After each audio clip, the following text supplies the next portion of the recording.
Hello friends, welcome to smile talk paramedical channel. Friends, ಈಗ ನಿಮ್ಗಳಿಗೆ ಏನಪ್ಪ ಅಂತಂದರೆ, ಈಗ ಸೆಕೆಂಡ್ ರೌಂಡದ್ದು ಮೋಕ್ ರಿಸಲ್ಟ್ ಬಂದ ಮೇಲೆ ನೀವು ಮತ್ತೆ ಆಪ್ಷನ್ಗಳನ್ನು ಮಾಡಿದ್ದೀರಿ.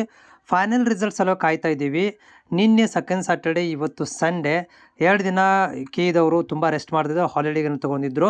ಆದರೆ ನಾಳೆಯಿಂದ ವರ್ಕಿಂಗ್ ಡೇ ಸ್ಟಾರ್ಟ್ ಆಗ್ತಾ ಇದೆ. ಸೋಮವಾರದಿಂದ ನಿಮ್ಮಗಳಿಗೆ ನಾಳೆಗೆ ಈವ್ನಿಂಗ್ ತನಕನೂ ಕೂಡ ಫೈನಲ್ ರಿಸಲ್ಟ್ ಬರುವಂಥ ಸಾಧ್ಯತೆಗಳಿದ್ದಾವೆ. ಯಾಕಂದರೆ ಮೋಕ್ ರಿಸಲ್ಟ್ ಬಂದು 2 ರಿಂದ 3 ದಿನಗಳ ಒಳಗಡೆ ಅವ್ರೇನು ಮಾಡ್ತಾರೆ ಅಂದರೆ ಫೈನಲ್ ರಿಸಲ್ಟನ್ನು ಅನೌನ್ಸ್ಮೆಂಟ್ ಮಾಡ್ತಾರೆ.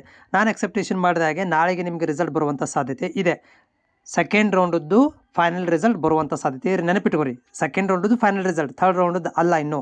ಸೊ ಇವಾಗ ಒಂದು ಡೌಟ್ ಏನಪ್ಪ ಅಂತಂದರೆ, ಇವಾಗ ನಾವೀಗ ಸೆಕೆಂಡ್ ರೌಂಡಲ್ಲಿ ಸೀಟ್ ಸಿಕ್ಕಿಲ್ಲ ಅಂತಂದರೆ, ಒಂದನೇದ್ದು ಆಟೋಮೆಟಿಕಲಿ ನೀವೇನು ಮಾಡ್ತೀರಪ್ಪ ಅಂದರೆ, ಸೆಕೆಂಡ್ ರೌಂಡಲ್ಲಿ ಸೀಟ್ ಸಿಕ್ಕಿಲ್ಲ ಅಂತಂದರೆ ಒಂದೇದು ಏನಪ್ಪ ಅಂದರೆ, ನೀವು ಥರ್ಡ್ ರೌಂಡಿಗೆ ಆಟೋಮೆಟಿಕಲಿ ಹೋಗಿಬಿಡ್ತೀರಾ. ಯಾವುದೇ ಟೆನ್ಷನ್ ಇಲ್ಲ, ಯಾಕಂದರೆ ನಿಮ್ಗೆ ಯಾವುದು ಸೀಟೇ ಸಿಕ್ಕಿಲ್ಲಪ್ಪ ಅಂದರೆ ಹೋಗ್ಬಿಡ್ತೀರಾ.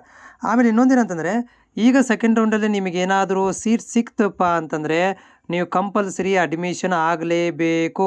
ಹೌದಾ? ನಿಮ್ಗೆ ಯಾವುದೇ ಥರಂಥ ಚಾಯ್ಸ್ ಇಲ್ಲ, ಯಾವುದೂ ಚಾಯ್ಸ್ ಇಲ್ಲ. ಹೋಲ್ಡ್ ಮಾಡುವಂಥ ಚಾಯ್ಸ್ ಇಲ್ಲ, ಥರ್ಡ್ ರೌಂಡಿಗೆ ಹೋಗುವಂಥ ಚಾಯ್ಸ್ ಇಲ್ಲ, ಯಾಕಂದರೆ ನಿಮಗೆ ಸೀಟ್ ಸಿಕ್ಕಿಬಿಟ್ಟಿದೆ. ಇನ್ನೊಂದು ಚಾಯ್ಸ್ ಏನಪ್ಪ ಅಂದರೆ, ನಮ್ಗೆ ಸೀಟ್ ಇಷ್ಟನೇ ಆಗಿಲ್ಲರಿ ಅಂತಂದ್ರೆ ನೀವು 4ನೇ ಚಾಯ್ಸನ್ನು ಸೆಲೆಕ್ಟ್ ಮಾಡಿಕೊಂಡು ನೀವು ಕೆ ಇ ಮೂಲಕ ಹೊರಗಡೆನೇ ಹೋಗಿಬಿಡ್ಬೇಕಾಗತ್ತೆ. ಮತ್ತು ವಾಪಸ್ ನೀವು ಕೆ ಇಗೆ ಕೌನ್ಸಿಲಿಂಗಿಗೆ ಅಟೆಂಡ್ ಆಗಲಿಕ್ಕೆ ಬರೋಂಗಿಲ್ಲ, ಎಕ್ಸಿಟ್ ಆಗಬೇಕಾಗತ್ತೆ. ಒಂದು ಸೀಟನ್ನು ತೊಗೋಬೇಕು, ಇನ್ನೊಂದು ಎಕ್ಸಿಟ್ ಆಗಬೇಕು, ಎರಡೇ ಆಪ್ಷನ್ ಇರುವಂಥದ್ದು. ಹೌದಾ? ಇದು ಯಾರಿಗೆ ಹೇಳ್ತಾ ಇದ್ದೀನಿ ಅಂತಂದರೆ, ನಮ್ಮ B S C nursing, H S, B P T, ಆಮೇಲೆ ಫಾರ್ಮಸಿ ಅಭ್ಯರ್ಥಿಗಳಿಗೆ ನಾನು ಹೇಳ್ತಾ ಇರುವಂಥದ್ದು. ಇದನ್ನು ನೀವು ಎಕ್ಸಿಟ್ ಆಗಿಬಿಡಬೇಕಾಗತ್ತೆ. ಓಕೆ, ಒಂದು ಅಡ್ಮಿಷನ್ ತೊಗೋಬೇಕು, ಇಲ್ಲಪ್ಪ ಅಂತಂದರೆ 4ನೇದನ್ನು ಸೆಲೆಕ್ಟ್ ಮಾಡ್ಕೊಂಡು ಎಕ್ಸಿಟ್ ಆಗಬೇಕು. ಎರಡೇ ನಿಮ್ಮಲ್ಲಿ ಆಪ್ಷನ್ ಇರುವಂಥದ್ದು. ಇನ್ ಕೇಸ್ ಆಫ್ ನಿಮ್ಗೆ ಸೀಟೇ ಸಿಕ್ಕಿಲ್ಲ ಅಂತಂದರೆ ಆಟೋಮೆಟಿಕ್ಲಿ ಥರ್ಡ್ ರೌಂಡಿಗೆ ಹೋಗಿಬಿಡ್ತಾರೆ. ನಿಮ್ಗೆ ಯಾವುದೇ ಚಾಯ್ಸ್ಗಳನ್ನು ಮಾಡ್ಕೊಳ್ಳೋಂಥ ಅವಶ್ಯಕತೆ ಇಲ್ಲ. ಆಮೇಲೆ ಇನ್ನೊಂದಿದೆ ಟರ್ಮ್ ಕಂಡೀಷನ್.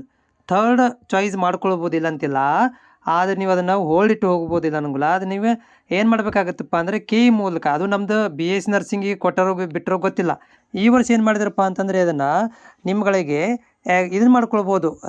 ಟರ್ಮ್ ಕಂಡೀಷನ್ ಮೂಲಕ ನೀವು ಒಂದಷ್ಟು ಅಡ್ಮಿಷನ್ ಆದಮೇಲೆ ಆ ಕಾಲೇಜಿಗೆ ಅಡ್ಮಿಷನ್ ಆಗಬೇಕಾಗತ್ತೆ.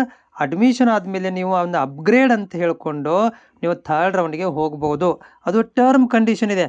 ಓಕೆ, ಅದನ್ನು ಕೀದವ್ರಿಗೆ ನೀವು ಕಾಲ್ ಮಾಡಿ ಕೇಳ್ಕೊಬೇಕಾಗತ್ತೆ. ಟರ್ಮ್ ಕಂಡೀಷನ್ ಏನಿದೆ ಅಂತ ಕೇಳಿಕೊಂಡು ಫೀಸನ್ನೆಲ್ಲ ಪೇಮೆಂಟನ್ನು ಮಾಡಿದ ಮೇಲೆ ನೀವು ಏನು ಮಾಡೋದು, ಅಪ್ಗ್ರೇಡ್ ಅಂತೇಳಿ ನೀವೇನು ಮಾಡ್ಬೋದು, ಥರ್ಡ್ ರೌಂಡಿಗೆ ಹೋಗ್ಬೋದು. ಆದರೆ 99% ನೀವು ಒಂದು ಸಿಕ್ಕಿರುವಂಥ ಕಾಲೇಜ್ ಅಡ್ಮಿಷನ್ ಆಗಬೇಕು, ಅಥವಾ ನೀವು ಎಕ್ಸಿಟ್ ಆಗಬೇಕು, ಕೀ ಮೂಲಕ ಹೊರಗಡೆನೇ ಹೋಗಿಬಿಡಬೇಕು. ಎರಡೇ ಆಪ್ಷನ್ ಇರುವಂಥ. ಅದಕ್ಕೆ ಸಲುವಾಗಿ ನಾನು ಯೋಚನೆ ಮಾಡಿ ನೀವು ಡಿಸಿಷನನ್ನು ರೆಡಿ ಮಾಡಿಟ್ಕೋರಿ.